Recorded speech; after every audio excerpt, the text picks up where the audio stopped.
An astronomy crossover and a copycat update? Let's begin. Welcome back to another episode, guys. We've got a decent amount to talk about today. So this week we're getting the Shanghai Planetarium crossover. That's basically an astronomy themed one. This event will give us a storyline with quests. It will give us an astronomy quiz. So if you really like this, then you'll probably do really well in this quiz. We've also got a Space Odyssey module minigame, I think is what it is. And we also have match event missions. All of these different things will give you special tokens, so in-game currency, that you can then spend to get different rewards, including the Gardener ATS skin Born of the Stars, a very pretty looking skin, I must say. I like the kind of the material they've chosen for the boots. It looks very fancy. They've also got the ATF furniture piece Window to the Cosmos that seems to be like a shelf that you put on the wall that has a slight kind of window behind a tiny little one, kind of tiny. It's relatively big. And it seems to have like a 3D effect, like a parallax effect, where you can see kind of the cosmos, and if you interact with it, I think you can see different constellations. It's quite interesting. There's also a portrait and portrait frame themed around the event, of course, a graffiti, a sticker called Dizzy, and a room music piece called Breath of the Cosmos. If you use tokens to unlock rewards through this special kind of interface, you'll also be able to enhance your abilities in the Space Odyssey minigame. I don't really know what you do in this minigame, but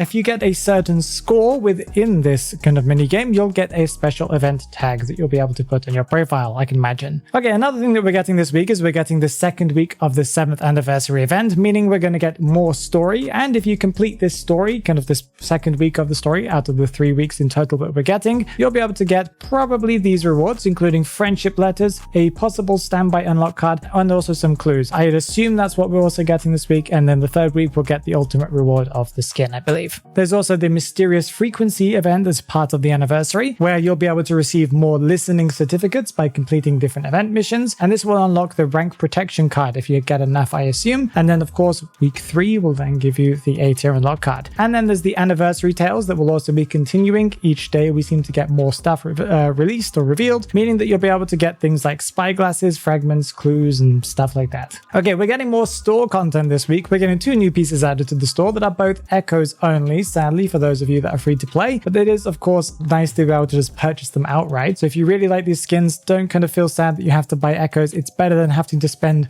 $200, $300 on the chance of getting one of these skins, you know. The first one is the once A-tier skin for Disciple called Prayer Among the Flowers. I originally thought the skin looked really pretty, but I had small complaints about it. It felt kind of weird with the long neck, but of course that is Disciple's appearance. But now that I've seen it in different kind of aspects, I do think I like it a little bit more than before. Still feels a little weird. There's something weird about it for me, but overall it's a nice skin. There's also the Ivory Tower B-tier skin for Cowboy called Cross Point, and I can imagine this will be available for 60 echoes unless they change the price. This week we're also getting a Copycat update. Now I don't really play Copycat. I think I've only ever played it once when it first released, but they are adding 4 new roles, including Pharmacist, Ranger, Executioner, and Medium. 2 of those are detectives, one of them is a copycat, and the other one is a mystery guest. Now I have a general idea of how the game mode works, so please forgive me if I explain these things weirdly or incorrectly. The first one, that is Pharmacist, is a detective. Every round she's able to give a potion to a player.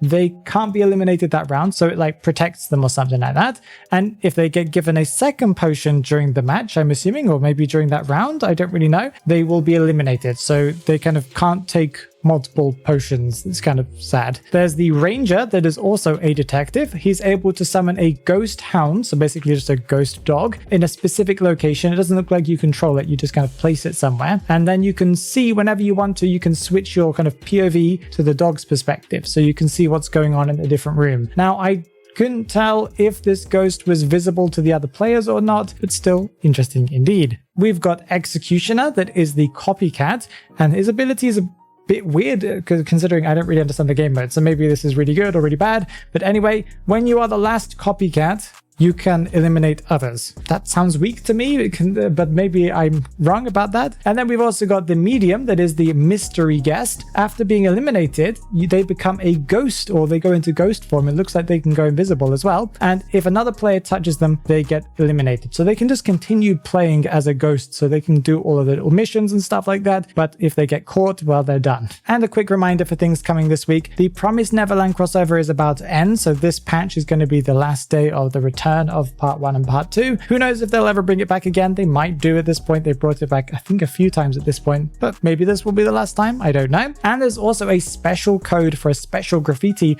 to celebrate the 7th anniversary. The code is IDV7TH year, all in lowercase. So that will be IDV 7th year. And if you go to the website identity5game.com/card/en/index.html, I believe that's the official website, you can kind of go and put that code in and get this cool looking graffiti. It's kind of edgy. I like it. Let's talk about some future content. Well, we've had a better look at the upcoming Toy Merchant Panda skin. I think I already said originally that I really liked what it looked like, but now I like it even more. The name of the skin is Cognition Enlightener, and it's an A-tier skin, of course.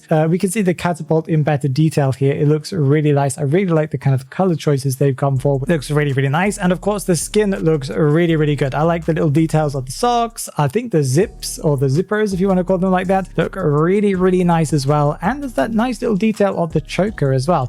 I believe the skin will be echoes only, but I can't confirm that. So you might have to do research about that. And this is kind of happening this week, but I wanted to mention that there's a special Identity 5 crossover, but not in the game of Identity 5, but instead in one of NetEase's other games, and that game is The Knives Out. This is basically a Fortnite or PUBG style game that NetEase has made. It's basically just a carbon copy of it, I would say. It's been out for quite a while. There's a crossover they're having right now with Identity 5 starting on July 18th, and it's kind of it's going to be the second part. So I believe there's already stuff from IDV in the game, and this is going to bring missions where if you complete missions, you'll be able to receive Coordinator, Gardener, and Prospector as gold tier skins and even more rewards. So you're able to go around with a submachine gun playing as Gardener and using kind of the balloons to kind of fly and shoot people from above.